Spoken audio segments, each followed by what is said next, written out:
Hi, everybody. Today is Thursday, August 21st, 2025, and our friends Richard Wolff and Michael Hudson are back with us. Welcome back.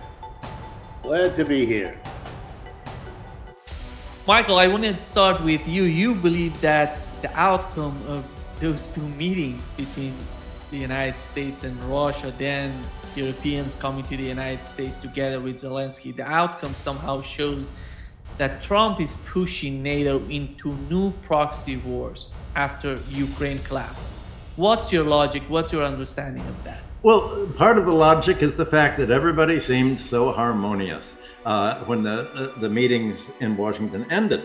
And the mainstream media said, look how Europe has capitulated to the United States. Trump said, I want peace in Ukraine, peace with Russia. And basically, Trump's position is forget Ukraine.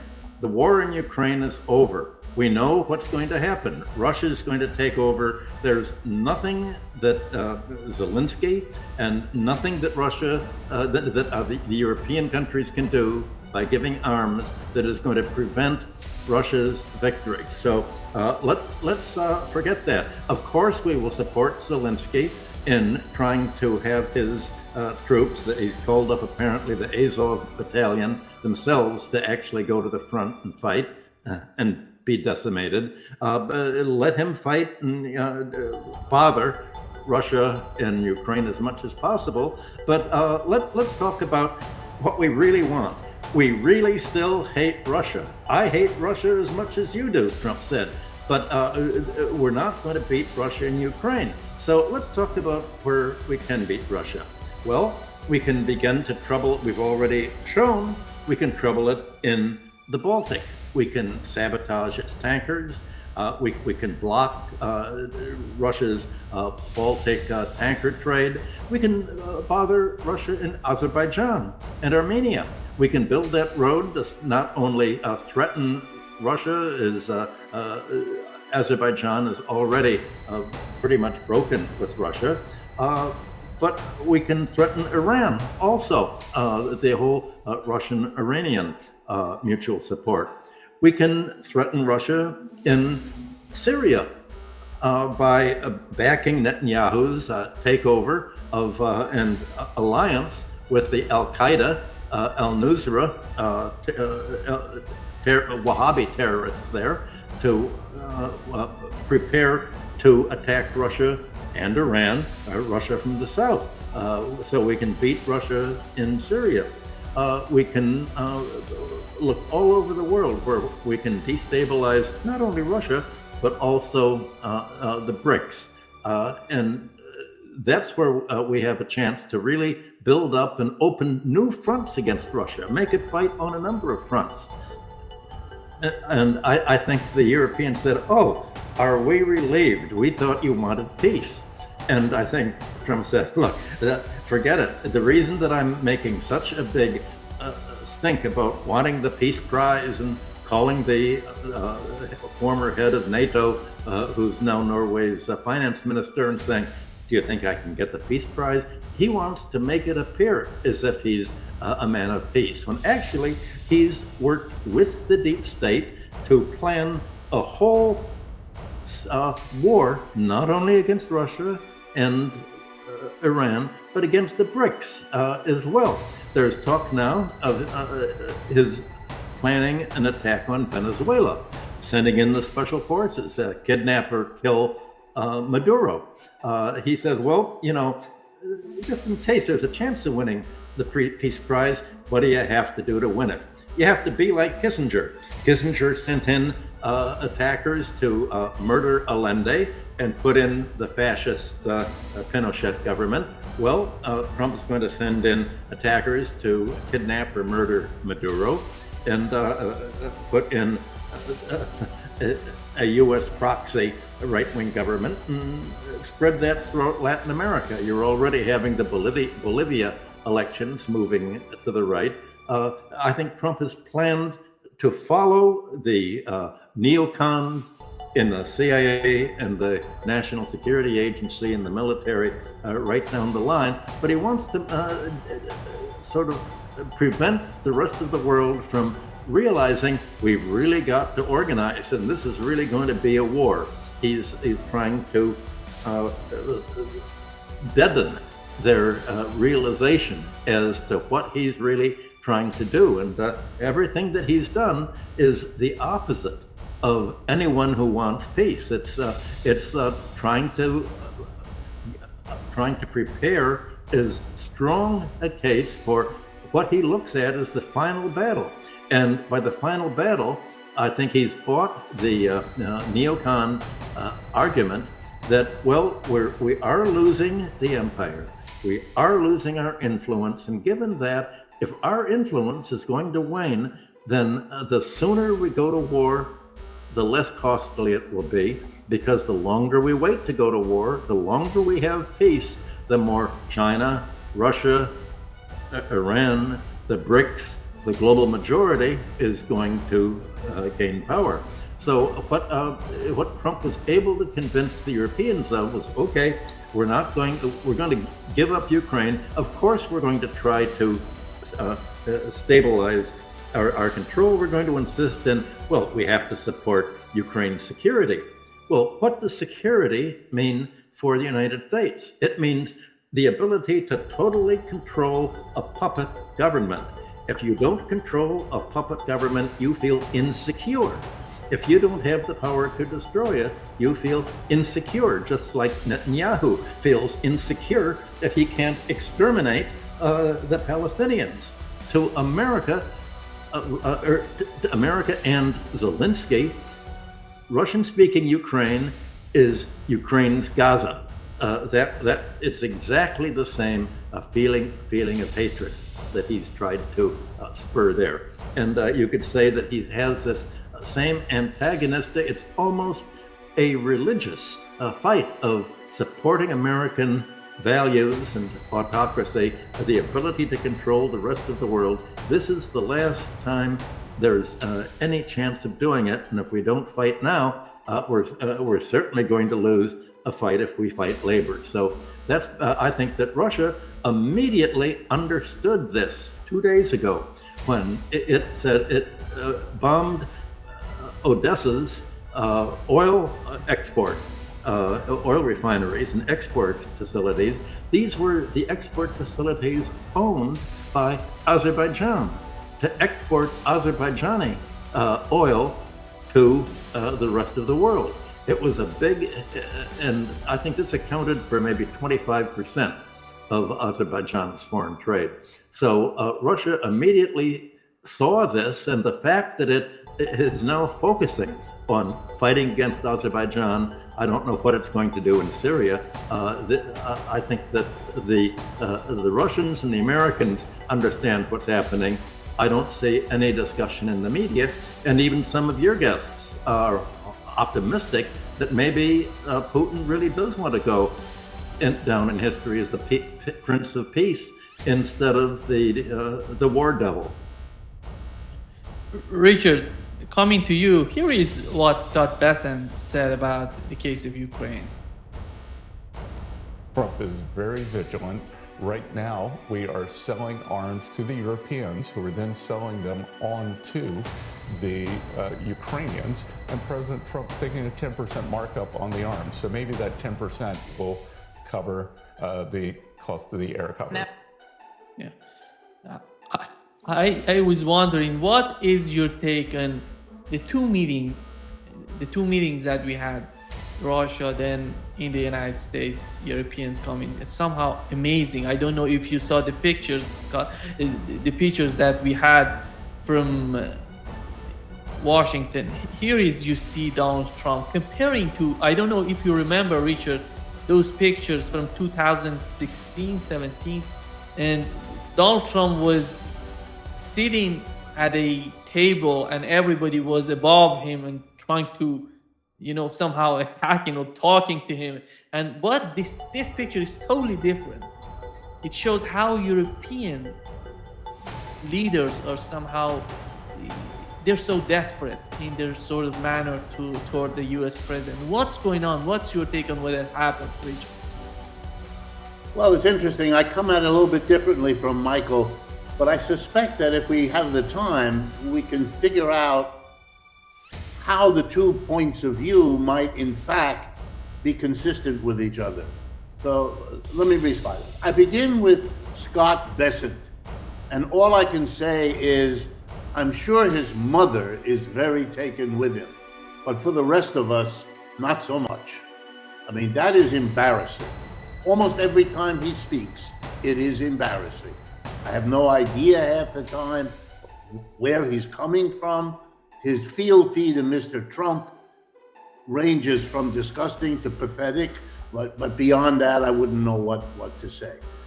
To look at the arrangement between the United States and Europe and to focus the attention on the 10% markup in the movement of the weapons, I mean, that is looking at an enormous tableau, and you're at one infinitesimally unimportant dimension, and that's what you're going to talk about. You have to take a step back. And you're right, Nima, you're right to look at the different picture of the Europeans relative to Mr. Trump then and now, because that's Mr. Bessent too. What's important here is the subordination of Europe. This is the end of Europe 5,000, not 5,000, but maybe 500 years since the Renaissance, where Europe could be the center of the world through its colonial takeover of the rest of the world, through its early development of capitalism, through its early period of industrialization, when it could be said it was in the lead in some sense. And perhaps it wasn't the only part of the world then. I don't know much about what was going on in China that many centuries ago, etc. But for much of the world, this was the power, the center, the wealth. And now look at it. It's like a group of children from the kindergarten being taken by their teacher to the big man's building, the White House, where they are gathered in the chairs to orate or to listen to the blather that comes out of Mr. Trump. I mean, I know what they secretly think of him because they have said that in many interviews in their own country. I follow some of those in France and Germany. I know what leaders, including those sitting there, have said about him. And there they are like puppies. For me, historically, that is the most important. And I know we may not have time today to talk about it, but if you look at the trade agreement that has been reached between Mr. Trump and von der Leyen and the Europeans, the Americans will have imposed basically a 15% across the board tariff that all Europeans will have to basically submit to. And in exchange, the Europeans took away whatever tariffs they had so that the United States has virtually carte blanche. By the way, that's not enough to accomplish very much, but in terms of economics and certainly in the short run. But it is enough to show that the colonial country has become the colony and the colony has become the colonizer. Britain and Europe are now minor players in a game orchestrated by Mr. Trump and the United States. And the irony of it all is that the United States is doing that, as Michael correctly says, because the empire is going down. They don't want to spend the money. They want to take advantage of those they control to impose the costs of a declining empire on them so that we can get, they have to commit to invest in the United States. They have to commit to buy liquid natural gas and other energy products from the United States. They have to open up their fishing and agriculture to American products, which is an important business, and so on. And so it's wonderful. You have to do all these things because we're running short of money. And the irony is, that's what Mr. Bessent, he knows that. He kind of gets that. And for someone like him, this is an achievement. And the way you see it is he focuses on the 10% markup on the, what? You know, only a person who's doing the nickel and dime counting, let's put burdens on that. That I find it, in the history of Europe, the humiliation. And I believe, and I know my belief is partly based on hope. I understand that. But of course, let me remind everyone, that's true of everybody else also. I'm just admitting it. My hope is that the European people will be disgusted by what they're watching, and that you will see inside the European countries, on the left and on the right, a desire not to be dragged into this subordination. Let me remind everyone, including the Europeans, if the United States can do what it is now doing, why do you imagine that the next president will not do more of this? Because you're telling the Americans, here's a way to ease your problems. Put them on us. How are the Europeans going to sustain their social welfare program? Western Europe's welfare for its people is way ahead of what the United States does. They were able to afford that because they had no military outlays. The United States took care of that. It was a wonderful arrangement to give a military Keynesian boost to the United States, which needed it since we never got out of the Depression. World War II got us out, and the warfare budget has sustained us ever since. So we took care of that for Europe, so they could use the money they would have had to spend on military to give their people health care, free education, and all the other benefits that they get, and that Americans don't know about, because it would be very difficult to get away with not giving it to Americans if they did. Okay, now what's going to happen in Europe now if they're not getting these benefits? If they have to pay all kinds of costs, if they have all kinds of adjustments to make, they're going to cut their welfare. So they're already busy doing it. They're going to keep cutting their welfare. Well, here's two things. In Germany, as Michael, I believe, pointed out last week, the polling shows that the Alternative für Deutschland now gets a bigger polling result than the Christian Democratic Party, which used to be the dominant party in Germany, sometimes in partnership with the Social Democrats, but nowadays the Social Democrats have largely collapsed. So the Alternative, that's the right wing saying, we don't want to be in this position. In France, it's the left wing. It's the right wing is there and has importance, but the left wing is where the action is. The left wing is the largest faction in the parliament, and they have just declared, and I'm following this real closely, the bloquons tout, let's blockade everything, in English is the slogan. And on September 10th, they are going into the streets of Paris, Lyon, Marseille, Nice, all the major parts of France to shut the country down. And boy, they've shown with their yellow jackets, they've shown with their history going back to the French Revolution, don't push these people too far because they have in them a gene that seems lacking in the rest of us of mobilizing their people. I would add, therefore, it is an empire going down. It is taking extraordinary steps. If we want to give Mr. Trump credit for recognizing that the war in Ukraine, upon which a vast amount of money was wasted over 3 years, okay.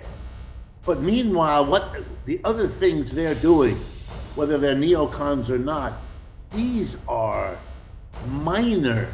This is not going to work fooling around with Azerbaijan? You gotta be kidding. What are you going to accomplish by murdering Mr. Maduro? I mean, really, these are the desperate acts of a declining empire, and they will be seen that way. Look, I suspect, just my own vision from it, that much of the Azerbaijan noise, and Michael's right about looking at it, or in Syria, or in Venezuela, or if they renew the Taiwan noise once the Ukraine thing is put to sleep. These are indeed typical Washingtonian punches. But to me, they look like a desperate effort to maintain the theater of American imperialism once the reality is no longer available. Their problem, which they know, their problem is China and the BRICS. And those places are growing way faster than the United States is. They grew faster throughout the Ukraine war. I want to remind people, China's economic growth per year in the 5% range, American growth per year, half that, if that. And India's even faster.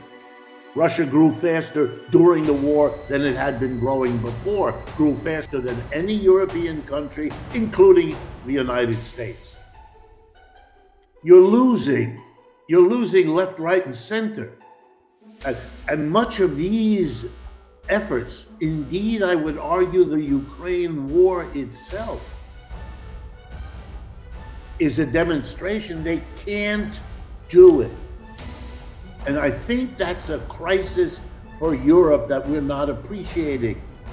All those people sitting around the desk that you just showed us of Mr. Trump in the Oval Office, these are the leaders who were born into, grew their entire careers as the American ally, as the allies of the United States, the subordinate allies, the ones who had been defeated in World War II, emerged from it ruined if they were on the winning side, ruined if they were on the losing side. The United States is the dominant, and they're going to rebuild Europe as it's all over for them.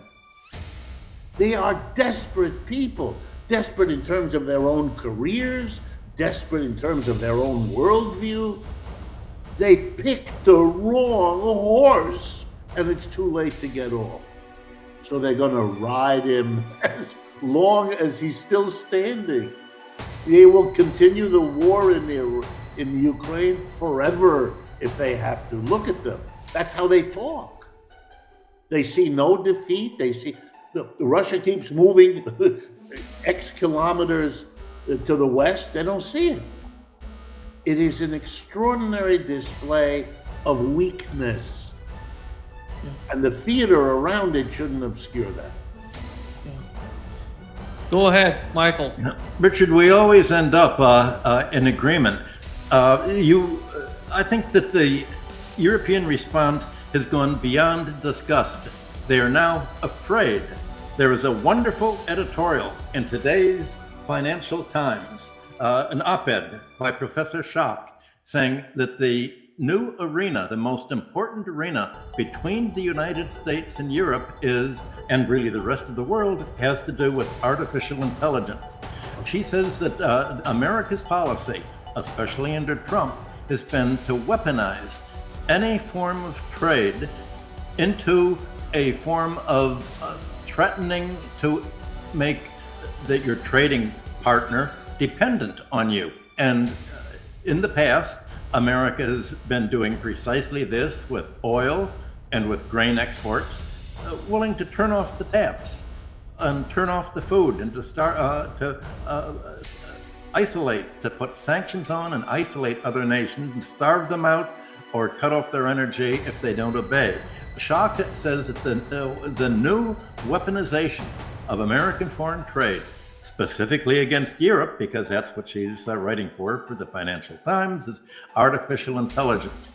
She says that if one of the focal points of this agreement that America has been pressuring Europe to sign is that they do not follow through on their plans to regulate the artificial intelligence, the computerized internet, the cloud, and all of these things. They remain dependent on the United States for the algorithms, the way that the whole artificial intelligence system is programmed in such a way as to lock in users. And it locks in users by the fact that as the system spreads and becomes more widely used, the cost of creating an alternative system is larger and larger and larger.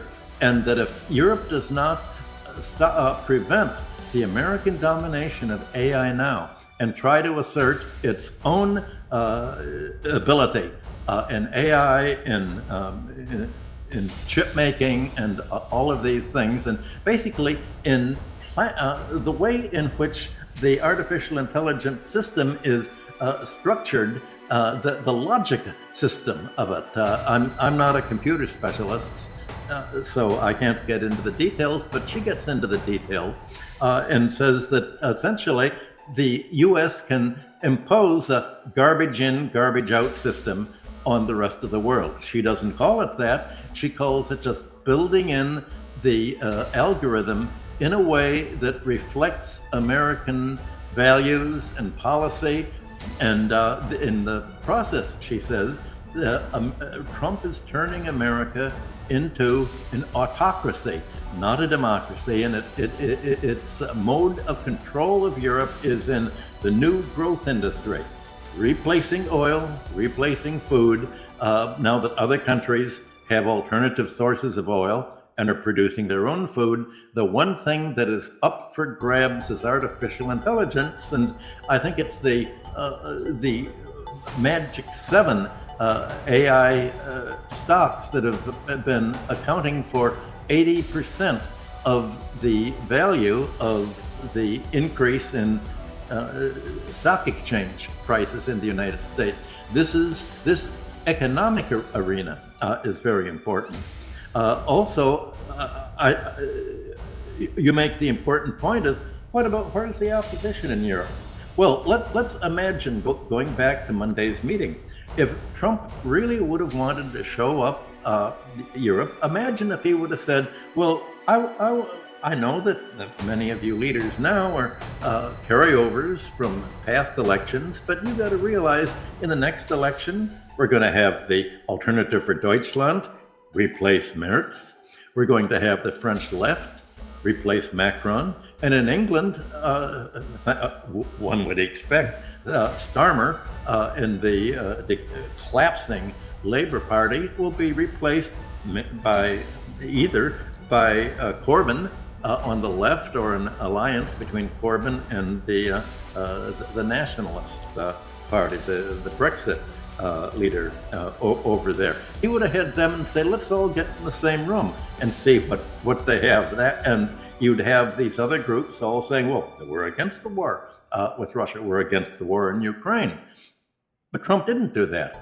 And that's because they also would have been against his requirement to say, yes, I'll go along with you, we'll expand the Cold War, we'll fight Russia, but you have to follow our leadership in this economic growth industry, the artificial intelligence. And it's a wonderful editorial on all of this, saying that by weaponizing technology, by weaponizing any area of foreign trade in which the United States can establish dependency on other countries, that indicates a policy of preventing other countries from creating an alternative.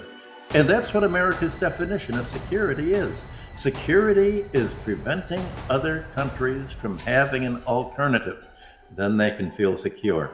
So that's what they mean by security for Ukraine. There's no alternative to American control of a puppet government. So you have to have a puppet government.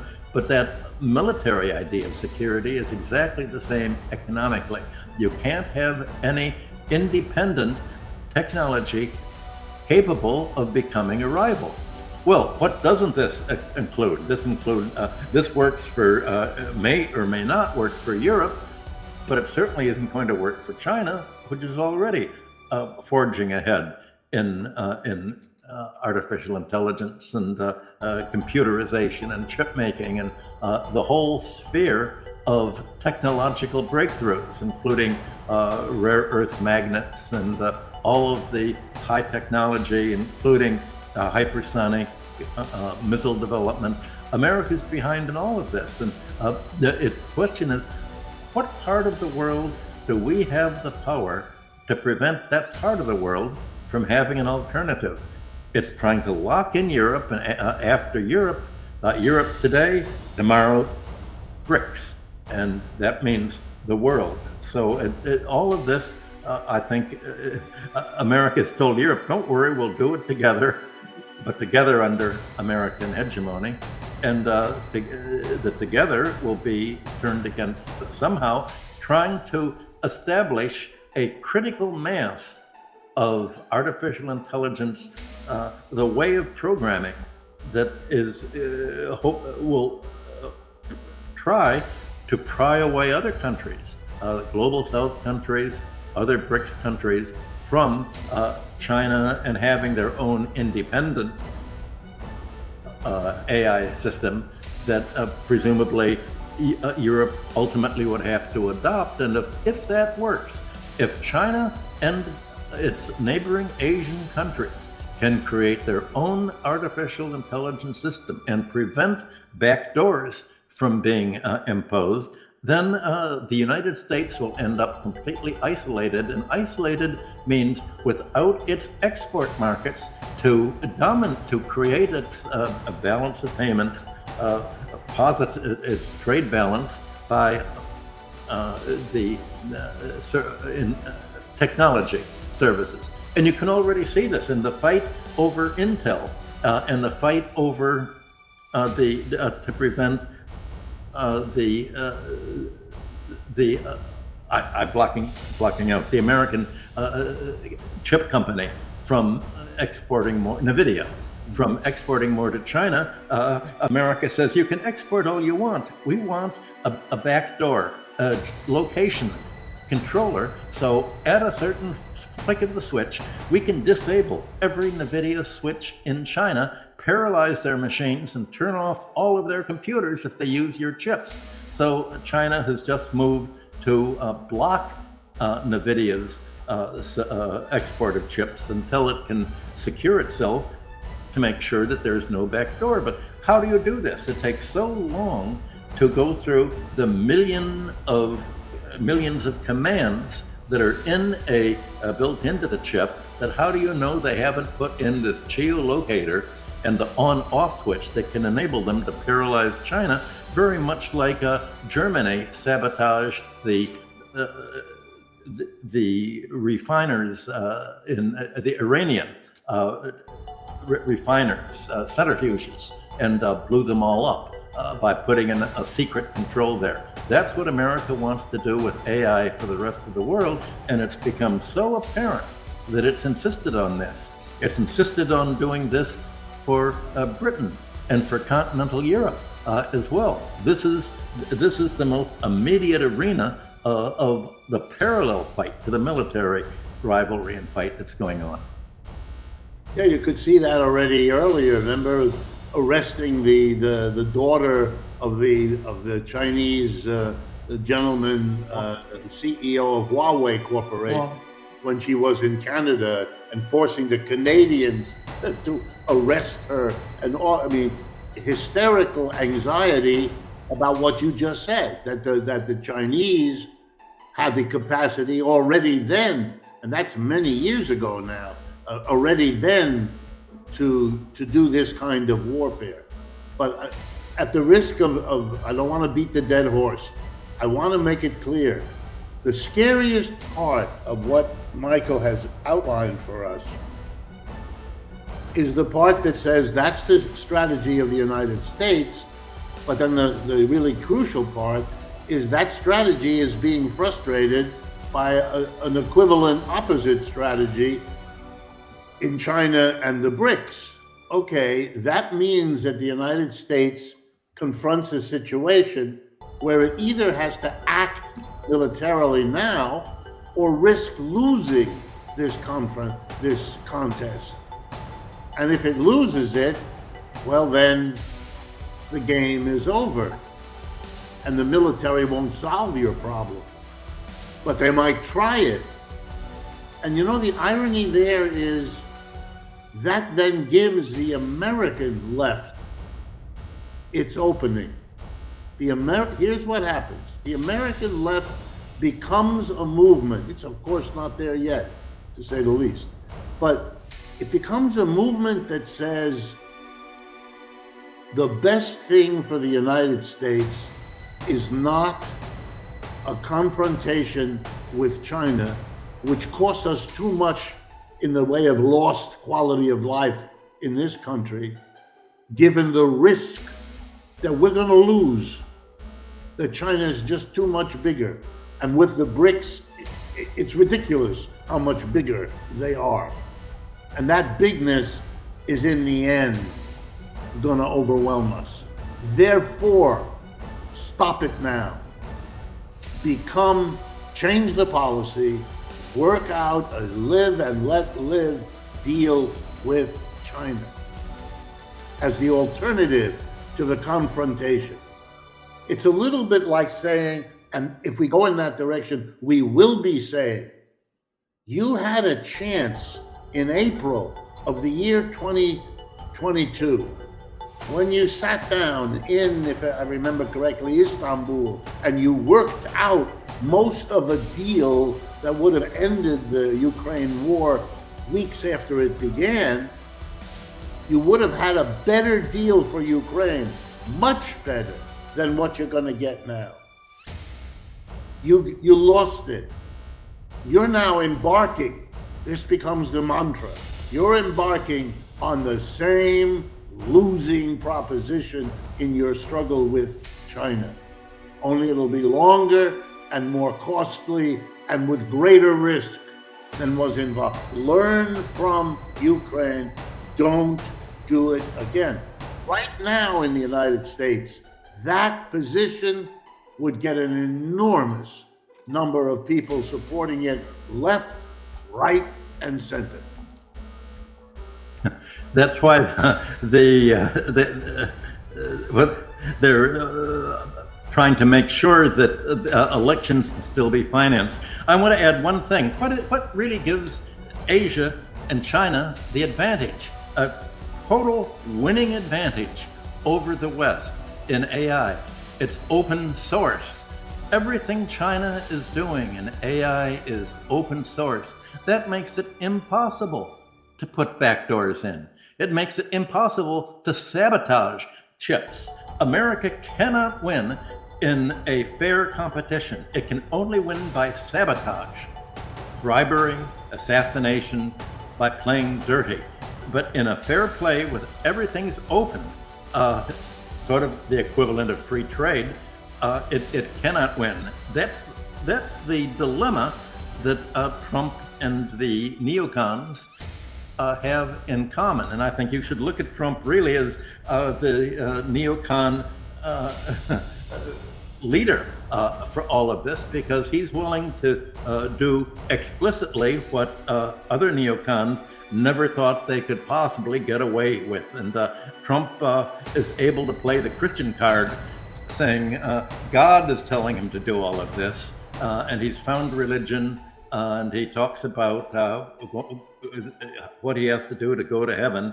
I don't think any of the neocons who were not that kind of Christian ever would have conceived that could be a winning ploy that produced MAGA behind them. But behind all of that is saying the purpose of all of this flim-flam is to prevent open source, prevent free trade, prevent other countries from making a choice.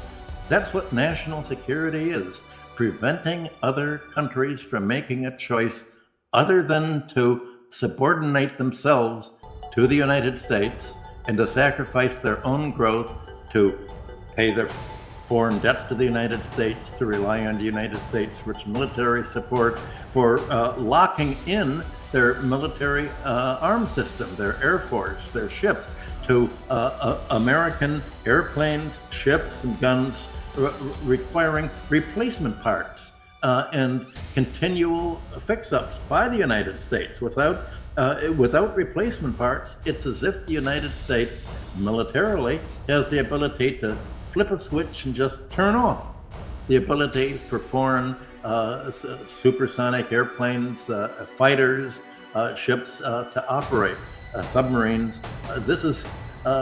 You could apply this system of how do we turn off and disable other countries right across the board.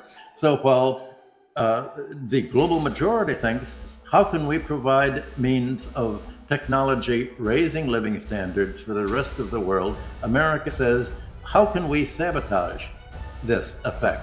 That's all that they can do to delay the decline of the American demand for control. They can't prevent it. In the end, they can delay it, and that's all they're playing for.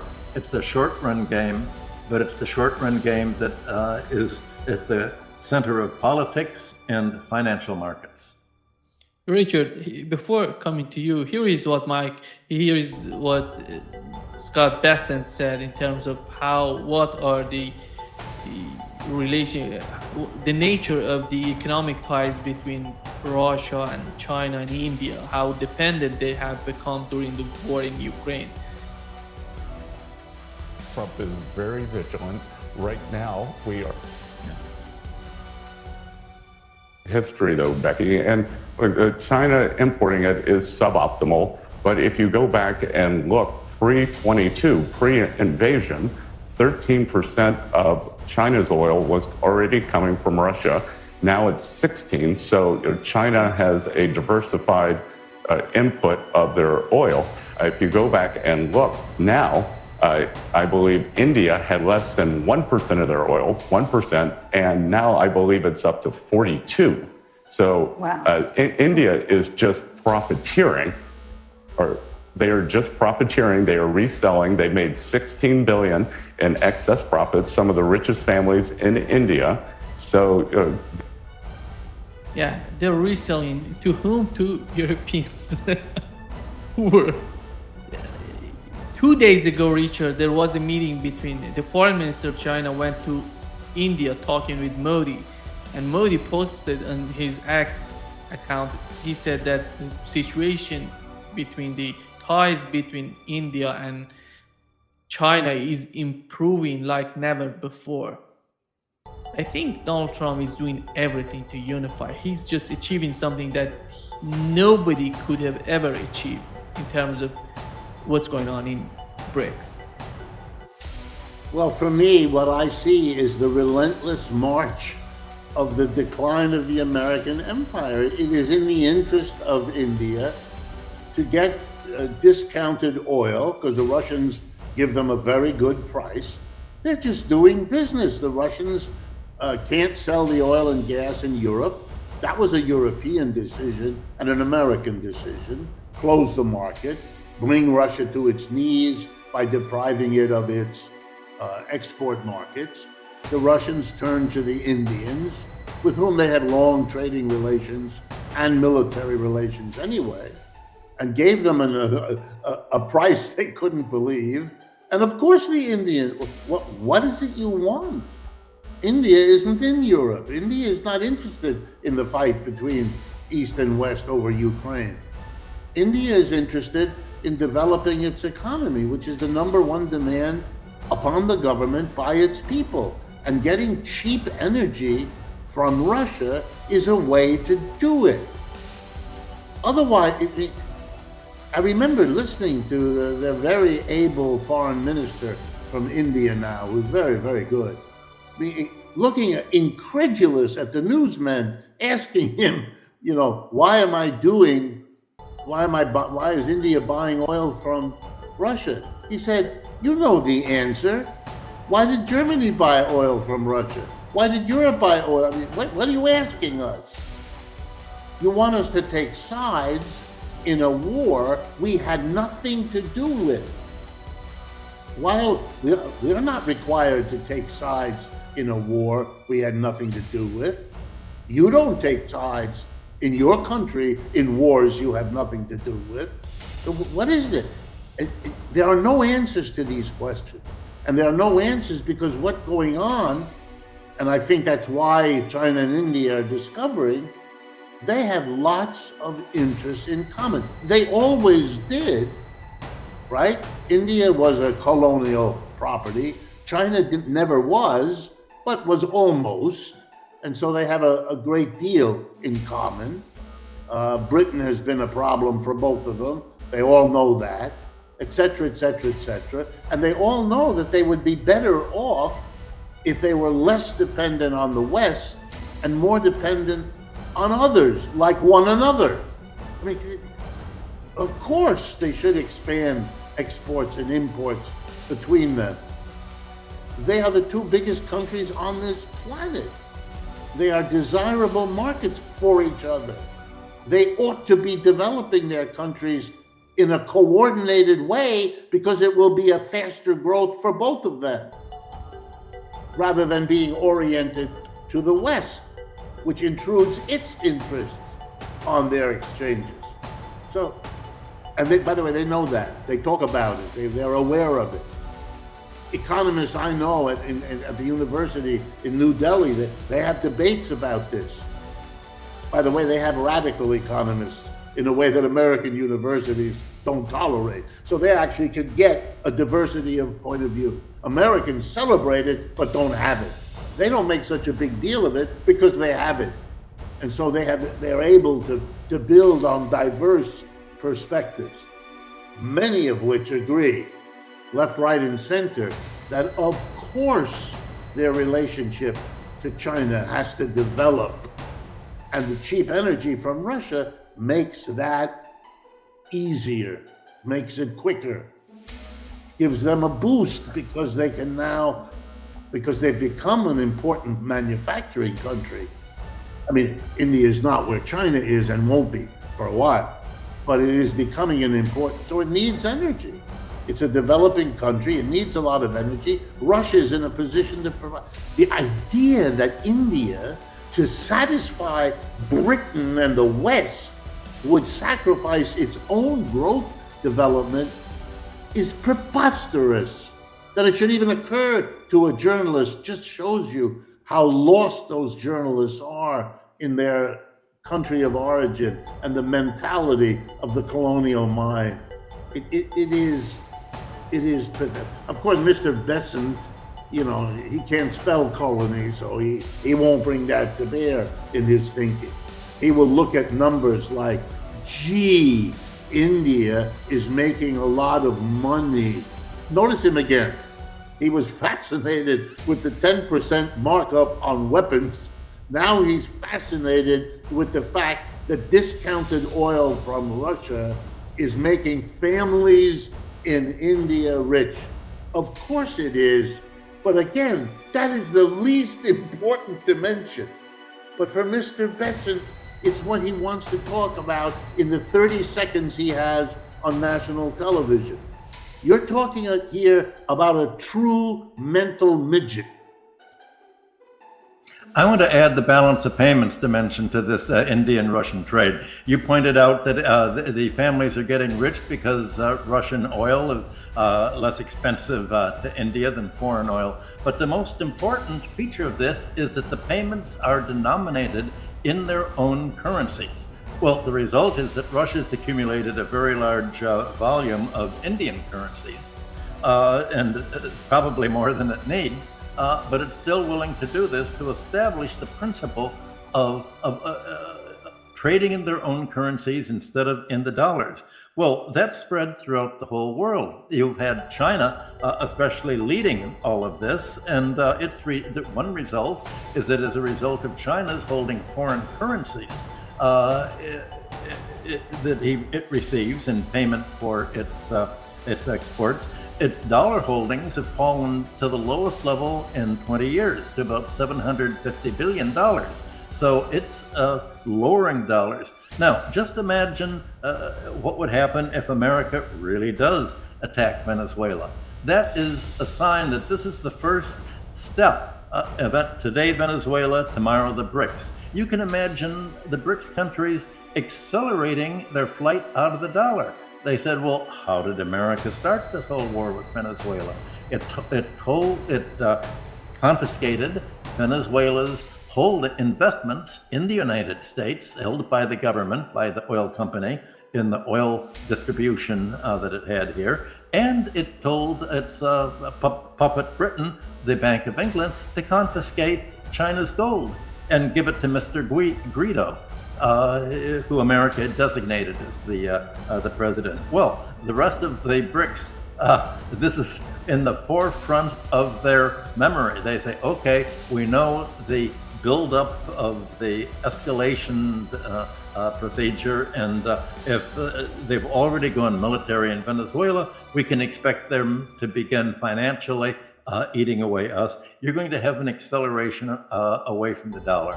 Well, Trump is happy with that because he thinks the lower dollar value is going to help America industrialization, but it's not going to. But I think that is basically a key to all this. And along with, I want to point out since we're talking about the balance of payments, which I always end up talking about, you're having the effect of capital movements, hot money, financial flows in determining the price of the dollar. The headlines and every day in the United States financial press has been Trump wants to fire the Federal Reserve Chairman to force the Fed to lower the interest rates. Well, CNBC announced on Tuesday something very interesting. Trump has invested $100 million of his own money in buying municipal bonds and corporate bonds. Well, he's bought these bonds yielding fairly high interest rates, and if he succeeds in replacing the head of the Fed or arm twisting him into lower interest rates, this is going to create an enormous capital gain for Trump. It can double 100 million to 200 million. So you have Trump's putting his personal fortune behind this manipulation of U.S. foreign policy. And you can believe that for him, with his foreshortened view, his personal fortune comes first, American strategy the second. And in Trump's case, they tend to converge in all of this. So you're having an American financial war against the rest of the world, saying, we're going to lower the dollar's value. That means if you hold US dollars in your foreign reserves, as we lower the interest rates here, these dollars are going to be worth less and less and less in your own currency. So your private banks, your central bank, your corporations that hold dollar balances are all going to show a loss in their profit and loss statements and their net worth statements. And this financial maneuvering is trying to impair the financial resilience of other countries. And that's a dimension that is left out of discussion because the balance of payments analysis is not a topic taught in American universities, much less discussed in the public press. Yeah, and just a footnote. If Russia is accumulating rupee, or Indian currency, out of the oil exports to India, well, here's one thing you can be sure the Russian central banks is figuring out. It would be interesting to use those rupees to stimulate the production in India of goods that Russia would otherwise have to produce itself, or even worse, might have to import from Western Europe or the United States. They won't have to. They can build on India. In other words, it allows the BRICS to help each other by opening up the channels for currency movements among them. So rupees go to Russia for oil, and then from Russia back to India for exports, or maybe not. Maybe the rupees will be accepted by the Chinese to pay for things they export to Russia, because the Chinese know they can use them to buy who knows what from India, and thereby recreating what made all the other currencies, including the dollar, become bigger than wherever they started. And this is part of the BRICS replacing America in the empire story. And it's relentless. And it is much more powerful than anything they can do in Azerbaijan or Venezuela or Syria. That may look good, may make a good headline here. Michael's right about that. But it is not stopping. In the same way that the Ukraine war did not stop all the things that led up to that war. They're right, continuing. The war started, the war developed, and now the war is ending. And the other processes we've been talking about, they march on. Wonderful, Richard. So now they can call us Modi's puppets. Yes. It would work, except in America, given our level of reporting, nobody knows who Modi is. That's our advantage. Yes. Yeah, we're gonna be pro-India. They're gonna call us pro-India. Yeah. Thank you so much, Richard and Michael, for being with us today. Great pleasure as always. Been a good Thank discussion. you.